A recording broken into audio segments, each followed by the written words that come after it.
여러분 혹시 이런 경험 없으세요? 분명히 똑같은 메시지를 들었는데 누구는 막 인생이 바뀔 정도로 감동하고 또 누구는 그냥 시큰둥해요. 왜 같은 말인데도 이렇게 전혀 다른 결과가 나오는 걸까요? 마태복음 13장에 나오는 씨 뿌리는 자의 비유, 바로 이 이야기 속에 그 비밀이 숨어 있습니다. 그 비밀 속으로 한번 들어가 보시죠.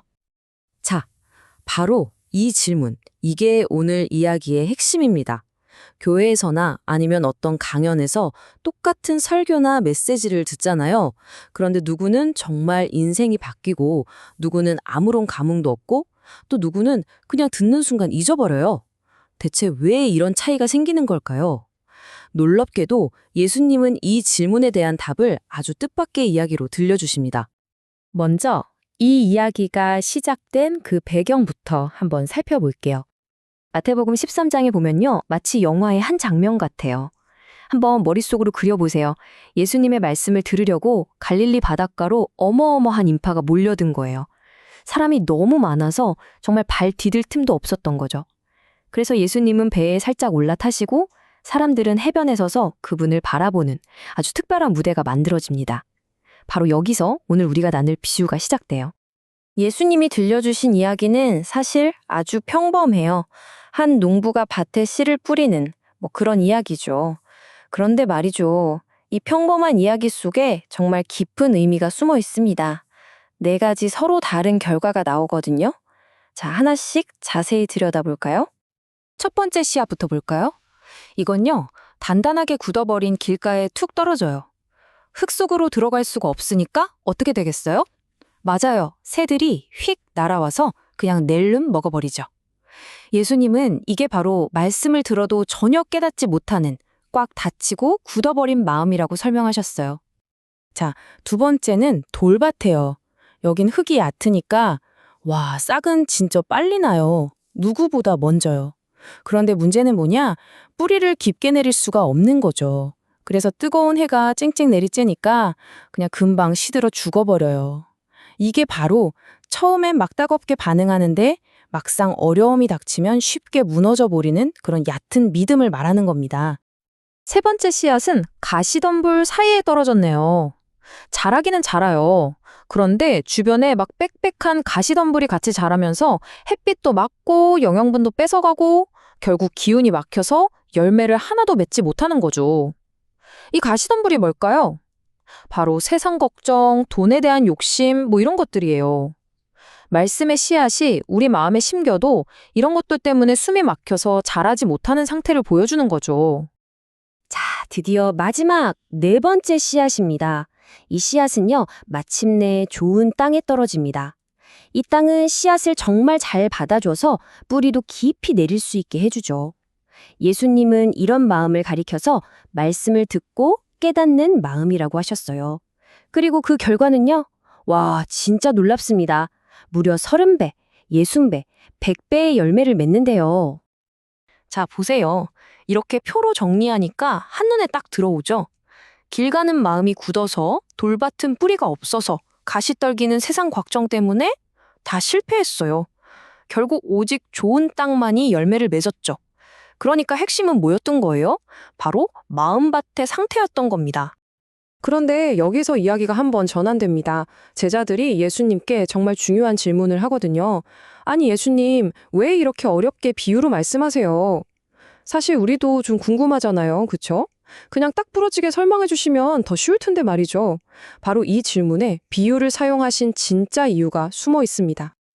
예수님의 대답이 정말 흥미롭습니다. 비유라는 게요, 사실 양날의 검 같은 거예요.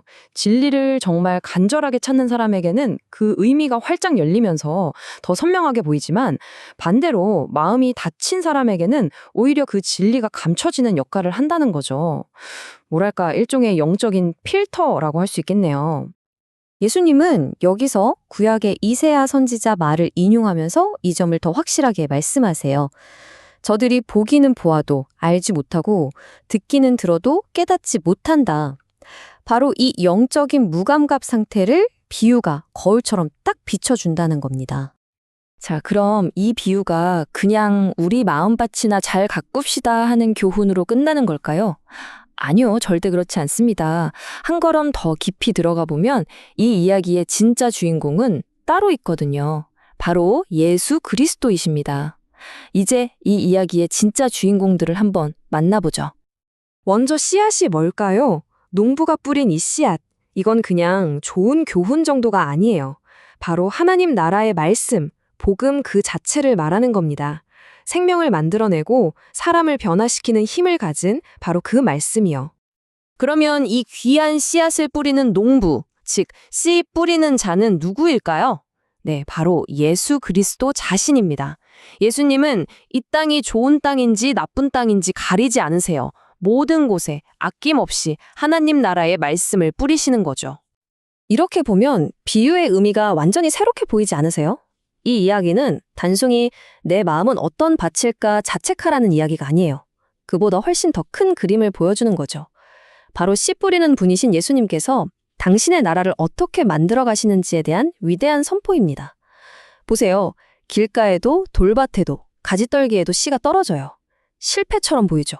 하지만 그럼에도 불구하고 결국 좋은 땅에서 상상도 못할 결실을 맺게 하시는 하나님의 놀라운 계획. 이건 실패의 이야기가 아니라 궁극적인 승리의 이야기인 겁니다. 자, 그럼 이 2000년 전의 이야기가 2026년을 살아가는 우리에게는 어떤 의미가 있을까요? 이 비유를 오늘 우리의 삶 속으로 한번 가져와 보죠. 저는 특히 가시떨기 밭이 마음에 많이 와닿는데요. 오늘날 우리 마음속에서 자라나서 말씀의 기운을 막아버리는 그 가시덤불은 과연 뭘까요? 아마 쉴 새 없이 울리는 스마트폰 알림, 또 미래에 대한 막연한 불안감, 남들보다 뒤처지면 안 된다는 압박감, 더 많이 갖고 싶다는 욕심, 혹시 이런 것들이 우리 마음을 가득 채워서 정작 중요한 말씀이 자랄 공간을 빼앗고 있지는 않은지 한번 생각해 봐야 합니다. 그럼 어떻게 해야 우리 마음을 좋은 땅으로 일굴 수 있을까요? 여기 4가지 단계가 있는데요. 첫째는 듣기예요. 일부러 시간을 내서 말씀을 듣는 거죠. 둘째는 깨닫기입니다. 그냥 한 귀로 듣고 한 귀로 홀리는 게 아니라 이게 내게 무슨 의미일까? 깊이 생각하고 곱씹어보는 거예요. 셋째는 인내하기. 힘들다고 어렵다고 금방 포기하는 게 아니라 끈기 있게 믿음을 지켜내는 거죠. 그리고 마지막 넷째가 바로 열매 맺기입니다. 머리로만 아는 걸 넘어서 진짜 내 삶으로, 행동으로 살아내는 것. 이럴 때 우리 삶이 정말 풍성해지는 거죠. 결국 핵심은 이겁니다. 씨앗인 말씀, 그 자체에는 아무런 문제가 없어요. 씨를 뿌리시는 분도 언제나 완벽하시죠. 문제는 바로 그 씨앗을 받는 우리의 마음밭이라는 겁니다. 내 마음이 어떤 상태인지가 내 인생의 열매를 결정한다는 것, 이걸 꼭 기억해야 합니다. 오늘 이 비유는 우리 한 사람 한 사람에게 조용히 질문을 던지고 있어요. 당신의 마음은 지금 어떤 상태인가요? 딱딱하게 굳어버린 길가인가요? 아니면 금방 뜨거워졌다가 식어버리는 돌밭인가요? 혹시 세상 걱정이라는 가시덤불로 빽빽하지는 않으세요? 어쩌면 지금이라도 밭을 갈아서 하나님 나라의 씨앗을 받아들일 준비가 된 좋은 땅일 수도 있습니다. 마지막으로 스스로에게 한번 물어보셨으면 좋겠습니다. 내 마음밭은 지금 무엇을 기다리고 있을까요?